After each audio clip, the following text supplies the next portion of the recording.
नमस्कार दोस्तों, आज के हमारे इस वीडियो में हम आपके लिए गर्ग ऋषि पंचमी की कथा लेके आए हैं। ऋषि पंचमी की व्रत कथा। सतयुग में विदर्भ नगरी में शेनजित नामक राजा हुए थे। वह ऋषियों के समान थे। उन्हीं के राज में एक कृषक सुमित्र था। उसकी पत्नी जयश्री अत्यंत पतिव्रता थी।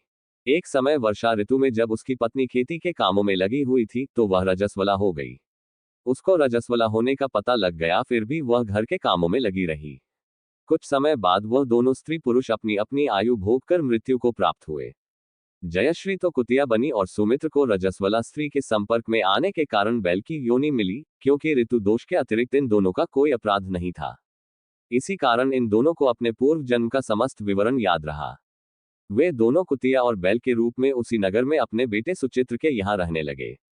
धर्मात्मा सुचित्र अपने अतिथियों का पूर्ण सत्कार करता था। अपने पिता के श्राद्ध के दिन उसने अपने घर ब्राह्मणों को भोजन के लिए नाना प्रकार के भोजन बनवाए। जब उसकी स्त्री किसी काम के लिए रसोई से बाहर गई हुई थी तो एक सर्प ने रसोई की खीर के बर्तन में विष वमन कर दिया। कुतिया के रूप में सुचित्र की मां कुछ दूर से सब देख रही थी। पुत्र की बहू के आने पर उसने पुत्र को ब्रह्म हत्या के पाप से बचाने के लिए उस बर्तन में मुंह डाल दिया। सुचित्र की पत्नी चंद्रवती से कुतिया का ये कृत्य देखा न गया और उसने चूल्हे में से जलती लकड़ी निकालकर कुतिया को मारी।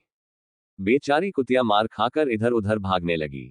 चौके में जो झूठन आदि बची रहती थी वह सब सुचित्र की बहू उस कुतिया को डाल देती थी, लेकिन क्रोध के कारण उसने वह भी बाहर फिकवा दी।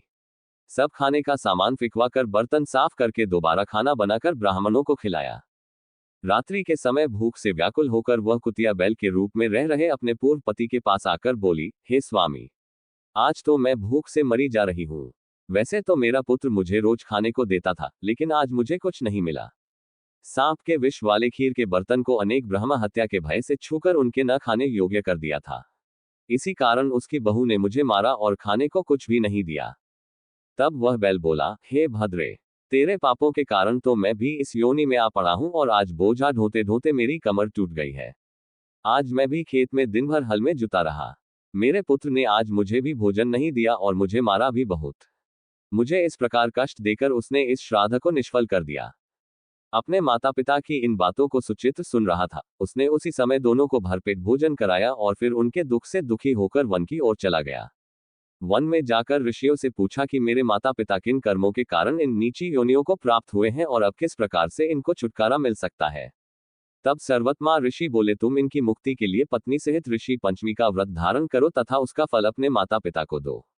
भाद्रपद महीने की शुक्ल पंचमी को मुख शुद्ध करके मध्याह्न में नदी के पवित्र जल में स्नान करना और नए रेशमी कपड़े पहनकर अरुधंती सहित सप्तऋषियों का पूजन करना। इतना सुनकर सुचित्र अपने घर लौट आया और अपनी पत्नी सहित विधि विधान से पूजन व्रत किया। उसके पुण्य से माता पिता दोनों पशु योनियों से छूट गए।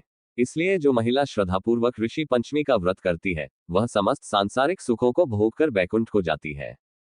गर्ग युवा नवजागरण संगठन का YouTube चैनल एक ऐसा प्लेटफॉर्म है जो युवाओं को जागरूक करने और उनके बीच सामाजिक, सांस्कृतिक और धार्मिक ज्ञान को फैलाने के लिए काम करता है। गर्गाचार्य जयंती। गर्गाचार्य जयंती एक महत्वपूर्ण त्योहार है जो गर्गाचार्य के जन्मदिन के अवसर पर मनाया जाता है। गर्गाचार्य एक महान ऋषि और विद्वान थे जिन्होंने वेदों और उपनिषदों के अध्ययन और अध्यापन में महत्वपूर्ण योगदान दिया। गर्गाचार्य जयंती के बारे में कुछ महत्वपूर्ण बातें ये हैं।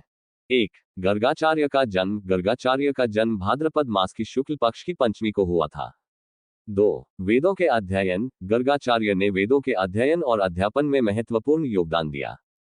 3. उपनिषदों के अध्ययन। गर्गाचार्य ने उपनिषदों के अध्ययन में भी महत्वपूर्ण योगदान दिया। 4. गर्ग संहिता। गर्गाचार्य ने गर्ग संहिता नामक एक प्राचीन ज्योतिष ग्रंथ की रचना की। 5. आध्यात्मिक गुरु। गर्गाचार्य एक आध्यात्मिक गुरु थे जिन्होंने कई लोगों को आध्यात्मिक मार्ग पर चलने के लिए प्रेरित किया। गर्गाचार्य जयंती के दिन कुछ महत्वपूर्ण कार्य ये हैं। 1. गर्गाचार्य की पूजा अर्चना करें। 2. वेदों और उपनिषदों का अध्ययन करें। 3. गर्ग संहिता का अध्ययन करें। 4. आध्यात्मिक ज्ञान की प्राप्ति के लिए प्रार्थना करें। 5. दान और धर्म कार्य करें। गर्गाचार्य जयंती के दिन कुछ महत्वपूर्ण मंत्र यह है।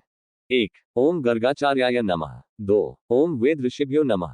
3. ओम गर्ग संहिताय नमः। गर्गाचार्य जयंती का महत्व हिंदू धर्म में बहुत अधिक है और इसे मनाने से व्यक्ति को आध्यात्मिक ज्ञान और मोक्ष प्राप्ति की प्राप्ति होती है।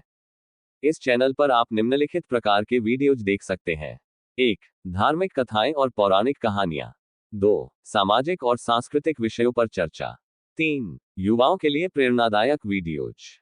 4. जीवन कौशल और व्यक्तिगत विकास संबंधी वीडियोज। 5. गर्ग ऋषि और अन्य महान व्यक्तियों की जीवनियां। गर्ग युवा नवजागरण संगठन का उद्देश्य युवाओं को जागरूक करना और उनके बीच सकारात्मक परिवर्तन लाना है।